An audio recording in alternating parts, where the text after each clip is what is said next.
او دویم شرط والعاملین علیها، قرآن و عامل ته به زکات ورکوي. عامل څوک دی؟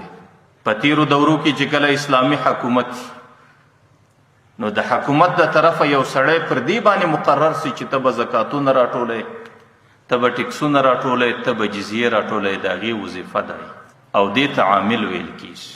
او دا عامل چونکې وخت ورکوي، د دې عامل چونکې تګ راتګ ستړیا یې زندګي په دې پسې مصرفېږي، نو دې عامل ته د زکات له پیسو څخه تنخواه ورکول، د زکات له پیسو څخه اجرت ورکول او د زکات پیسې دې ته ورکول دا جایز عمل دی.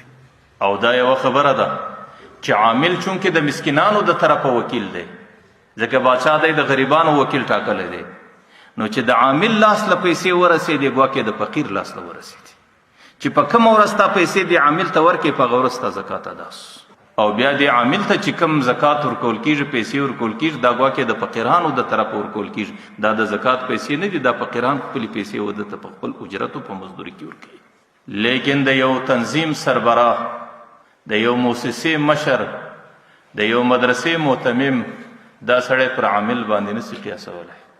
دا خلک د غریبانو د طرفه وکیلان نه دي، بلکې دا د مالدارانو د طرفه وکیلان دي، چې کله د دې خلکو لاس ته تا زکات ور ورسوئ ستا غاړې نه دي خلاصې چې تر څو پورې ده مسکین ته رسولی نه وي.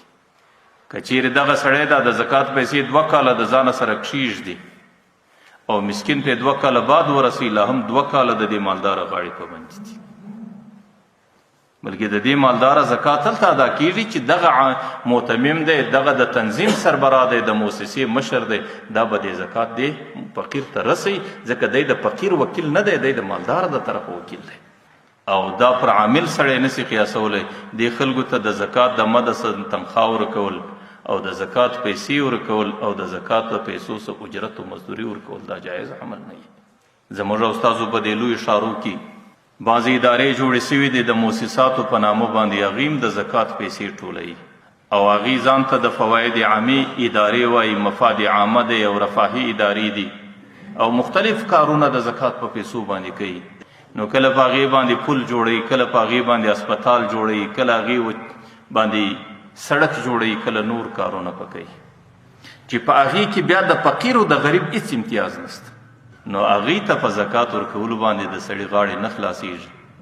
د زکات مال د مسجد په تعمیر کې نه دی جایز، د زکات په مال د مدرسې تعمیر نه دی جایز، نو بیا به د اسپتال او د سړکو د پل تعمیر څنګه جایز سي؟